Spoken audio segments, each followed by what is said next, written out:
నిన్న జరిగినటువంటి cabinet కలహాల meeting లోపల ముఖ్యంగా ఒక పెద్ద మంత్రికి ముఖ్యమంత్రికి మధ్యలో వాగ్వాదం జరిగినట్లు, ఇంకొక మంత్రికి ఇంకొక సీనియర్ మంత్రికి మధ్యలో వాగ్వాదం జరిగినట్టుగా మరి కథనాలు చూస్తున్నాం. ఇదంతా దేనికోసం వచ్చింది అంటే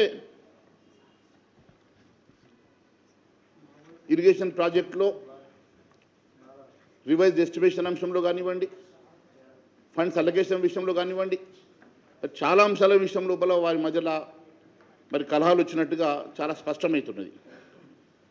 మరి నారాయణపేట కొడంగల్ ఎత్తిపోతల పథకం పనులలో వేగంగా పూర్తి చేయాలని 1000 కోట్ల రూపాయలు అలొకేట్ చేయాల్సిందిగా ముఖ్యమంత్రి గారు ప్రతిపాదన చేస్తే దానికి ముఖ్యమంత్రి గారినే వ్యతిరేకించినట్టుగా మంత్రి గారు వ్యతిరేకించినట్టుగా మరి వార్తలు చదివినాం. మీరు ఒక్కసారి చూస్తే ఈ అంశం ఎందుకు బగ్గుమన్నదనంటే మరి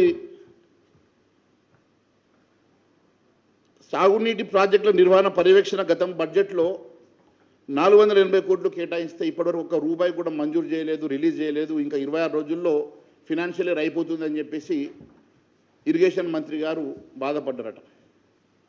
మరొక వైపు ఎన్నో టేలెంట్ ప్రాజెక్ట్స్ ఉన్నాయి. ఈ టేలెంట్ ప్రాజెక్ట్స్ అన్నీ కంప్లీట్ చేయాల్సిన అవసరం ఉన్నది.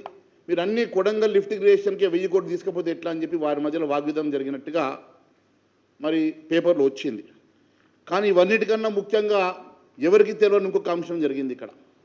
అదేందనంటే క్యాబినెట్లో జరిగినటువంటి వీరి మధ్యలో పోరుకు గల కారణం ఏంటంటే పొంగులేటి శ్రీనివాస్ రెడ్డికి సంబంధించినటువంటి కంపెనీ, పొంగులేటి శ్రీనివాస్ రెడ్డికి సంబంధించినటువంటి రాఘవ కన్స్ట్రక్షన్ కంపెనీకి గత క్యాబినెట్ మీటింగ్లో ఉదండపూర్ రిజర్వాయర్ 430 కోట్ల నుంచి దాన్ని 1150 కోట్లకి రివైజ్డ్ ఎస్టిమేషన్ వేయించుకున్నాడు.